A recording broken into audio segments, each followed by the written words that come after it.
Hi hello friends, welcome to my channel.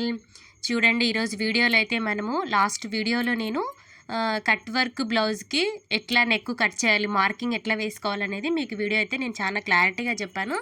ఎవరైనా చూడని వాళ్ళు ఉంటే కంపల్సరీగా వెళ్ళి చూడండి. ఇక్కడైతే మనము ఇట్లా మార్కింగ్ వేసుకున్న తర్వాత మెయిన్ క్లాత్కి ఎట్లా అటాచ్ చేసుకోవాలనేది వీడియోలో చూపిస్తాను. చూడండి, ఈ క్యాన్వాస్ అనేది రెండు విధాలుగా చూసుకోవచ్చు అనమాట. ఫస్ట్ అయితే ఏంటంటే ఇట్లా మెయిన్ క్లాత్ వైపు లైనింగ్ మధ్యలో క్యాన్వాస్ వేసినప్పుడు కనపడకుండా ఉండిందనుకోండి, అంటే మెయిన్ క్లాత్ పైకి ఇట్లా కనపడకుండా ఉండిందనుకోండి, ఎట్లా వేయాలనేది ఈ వీడియోలో చూపిస్తాను. చూడండి, ఒకవేళ కనపడితే వేరే విధంగా వేసుకోవాలన్నమాట. అంటే అది కూడా మీకు చూపిస్తాను. ఇప్పుడైతే నేను మెయిన్ క్లాత్ అయితే క్యాన్వాస్ మీద వేసినాను, నాకేం కనపడించలేదన్నమాట. అందుకనేసి నేను డైరెక్ట్గా లైనింగ్కి అటాచ్ చేస్తున్నాను అనమాట. అది ఎట్లా ఏమి అనేది మనకి ఈ వీడియోలో అయితే చూపిస్తాను, క్లియర్గా చూడండి. ఇక్కడైతే మనము లైనింగ్ ఉంది కదా, లైనింగ్కి సెంటర్ పాయింట్ అనేది గీసుకోవాలన్నమాట. ఇక్కడ వీడియోలో చూపిస్తున్నాను కదా, సేమ్ అలాగే చూడండి. వీడియో ఇట్లా గీసుకున్న తర్వాత ఇక్కడ చూడండి, నేను స్ట్రైట్గా అయితే లైన్ అయితే చేసుకున్నాను. మిడిల్ పాయింట్ అక్కడ నాకు కరెక్ట్ నెక్ అనమాట. నెక్ లెంత్ అనేది అక్కడ వరకు ఉండింది. అది కూడా మనం మార్కింగ్ అయితే చేసుకోవాలి. చేసుకున్న తర్వాత మనం ఏదైతే క్యాన్వాస్ మీద మార్కింగ్ అయితే చేసుకుంటామో కట్ వర్క్ని, అది తీసుకోవాలన్నమాట. తీసుకున్న తర్వాత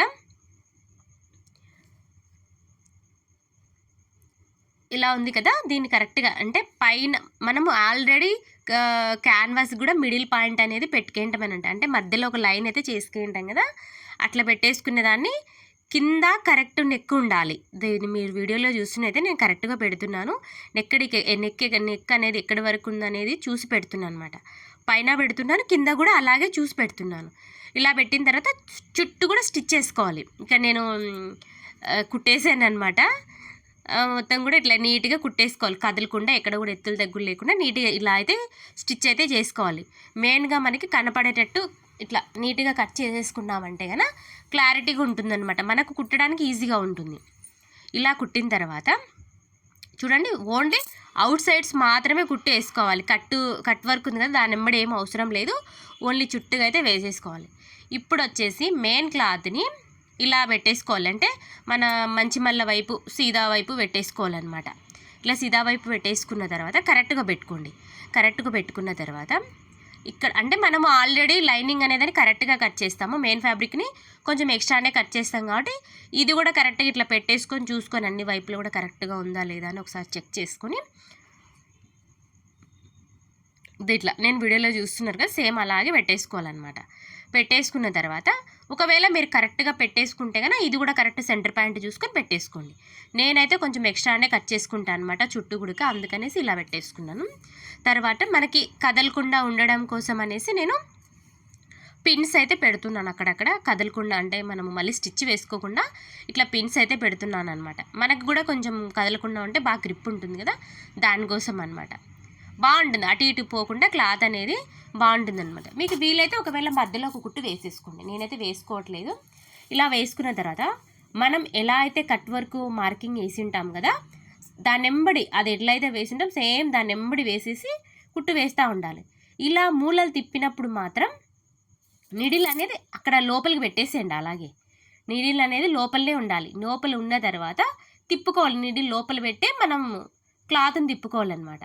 నీడిల్ అనేది ఎట్టి పరిస్థితుల్లో పైకి ఎత్తద్దండి. పైకి ఎత్తి తిప్పినారనుకోండి మనకి రాదనమాట, షేప్ అనేది కరెక్ట్గా రాదు. కాబట్టి మూలలు ఎక్కడైతే ఉంటాయో కింద మనకు మూలలు ఉంటాయి కదా, చూడండి ఇలాగ అట్లా కరెక్ట్ సూది లోపల పెట్టేసి తిప్పుకోవాలి. ఇలా తిప్పుకుంటా చుట్టూ కూడా మనము స్టిచ్చింగ్ అయితే చేసేసుకోవాలి. రౌండ్స్ అనేది పర్ఫెక్ట్గా పెట్టేసుకొని కుట్టేసుకోండి, బాగా నీట్గా అయితే వస్తుందన్నమాట.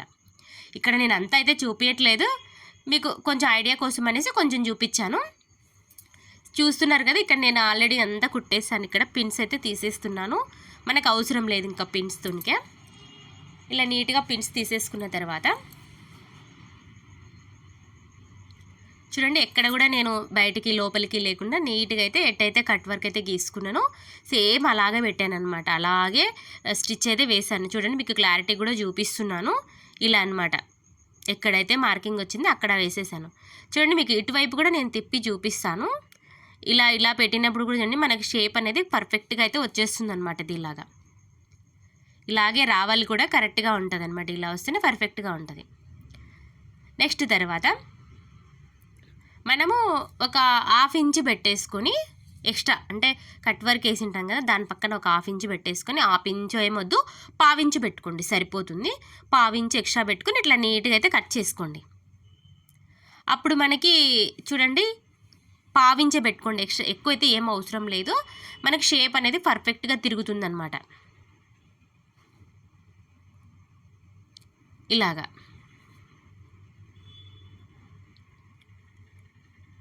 ఇలా వేసుకున్న తర్వాత ఇక్కడ మనకి ఇలా వేసుకున్న తర్వాత మనకి ఇంకా చుట్టూ కట్ చేయకుండా ఇలా పెట్టి కట్ చేసుకుంటే తొందరగా అయిపోతుంది అనమాట.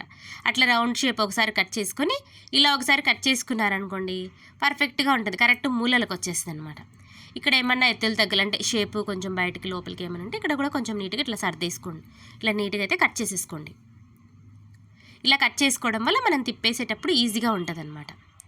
ఇప్పుడు నెక్స్ట్ ఇదే మెయిన్ అండి, ఇక్కడ పొరపాటు ఎక్కడ కూడా చేయొద్దండి. ఇలా మూలలు ఉన్నాయి కదా, మనకు షేప్ తిరగాలి కాబట్టి కంపల్సరీ ఇక్కడ ఘాట్ అయితే ఖచ్చితంగా పెట్టాలి. చూడండి దారం అయితే అస్సలు కట్ కాకూడదు. దారం ఒక దారానికి ఇంకొక కొంచెం క్లాత్ ఉంచబెట్టే మనం కట్ అనేది చేసుకోవాలన్నమాట. కొంచెం లోపలికి కట్ చేసినారనుకోండి దారం తెగిపోయిందంటే అక్కడ ఓపెన్ అయిపోతుంది, క్లాత్ అంతా ఓపెన్ అయిపోతుంది. అట్లా లేకుండా కొంచెం వదిలిపెట్టేసి ఇట్లా నీట్గా అయితే ఘాట్లు అయితే పెట్టేసుకోండి. చుట్టూ గుడక మనకి ఎక్కడైతే కట్ వర్క్ మనకి వంపు అయితే తిరిగి ఉంటుందో లోపలికి అటువైపు అంతా కూడా ఇలా అయితే డాట్స్ అయితే ఖర్చు అయితే పెట్టేసుకోండి. ఇలా పెట్టుకోవడం వల్ల ఏంటి అంటే మనం తిప్పినప్పుడు బాగా నీట్గా అనమాట షేప్ అనేది చాలా బాగా వస్తుందన్నమాట. తర్వాత ఇలాగ ఒకసారి మన చేతులతోనికి ఇలాగ అంతా మనం వంపులు పెట్టింటాం కదా, అంటే కట్ వర్క్ పెట్టింటాం కదా, అదల్లా ఇట్లా వచ్చేలాగా కొంచెం బయటకు దొబ్బేసేయండి. ఇలాగ పర్ఫెక్ట్గా చేత్తో అంటే బయటకు వచ్చేసేది అనమాట. షేప్ అనేది పర్ఫెక్ట్గా ఉంటుంది. మనం క్యాన్వాస్ వేసాం కాబట్టి బాగా స్టిఫ్గా కూడా ఉంటుంది అనమాట. చూస్తున్నారు కదా, ఇలాగ నేను వీడియోలో చూపిస్తున్నాను కదా, సేమ్ అలాగే అనమాట. మరి బలవంతా ఉపయోగించకుండా కొంచెం సాఫ్ట్గానండి నీట్గా ఉంటుందన్నమాట. ఇలా వేసుకున్న తర్వాత ఇలా అంతా నీట్గా సర్దుకొని క్లాత్ లైనింగ్ పైన ఎక్కడ కూడా ఎక్కువలు రాకుండా ఇలా నీట్గా అంతా సర్దేసుకోవాలి. ఇలా నీట్గా సర్దేసుకున్న తర్వాత మీరు ఒకవేళ వంపులెమ్మడి స్టిచ్చింగ్ అయినా వేసుకోవచ్చు, స్టిచ్ అయినా చేసుకోవచ్చు. లేదు అనుకుంటే కనుక మనము ఐరన్ కూడా చేసుకోవచ్చు అనమాట. మీకు కావాలంటే ఐరన్ అయినా చేసుకోవచ్చు, లేదంటే ఆ వంపులెమ్మడి కుట్టైనా వేసుకోవచ్చు అనమాట. నేనైతే ఇక్కడ ఐరనే చేస్తున్నాను కాబట్టి మెయిన్ క్లాత్ వైపు అసలు ఎప్పుడు పెట్టి కూడా ఐరన్ చేయొద్దండి. మెయిన్ క్లాత్ వైపు పెట్టారంటే కొంచెం వేడిగిట్లు ఏమైనా ఉందనుకోండి క్లాత్ అనేది ఐరన్కి అంటుకొస్తుంది. అందుకనేసి అట్లా లేకుండా ఉల్టా ఇట్లా లైనింగ్ వైపు పెట్టి చేయండి. మనకి క్యాన్వాస్కి ఒక రకమైన గమ్ము ఉంటుంది కాబట్టి అతుక్కుంటుంది అనమాట. మెయిన్ క్లాత్కి అతుక్కుంటుంది, విడిపోదు, అది అస్సలుకు విడిపోదు, బాగా గట్టిగా ఉంటుంది. ఇలా వేసుకున్నప్పుడు ఐరన్ చేశారనుకోండి స్టిచ్చింగ్తో కూడా ఏం అవసరం లేదు, అతుక్కపోతుంది అనమాట. లేదు ఇంకా మాకు గట్టిగా ఉండాలి అనుకునే వాళ్ళు కుట్టయితే వేసుకోండి, నీట్గా ఉంటుందన్నమాట. నచ్చితే లైక్ చేయండి, షేర్ చేయండి, సబ్స్క్రైబ్ చేసుకోండి ఫ్రెండ్స్.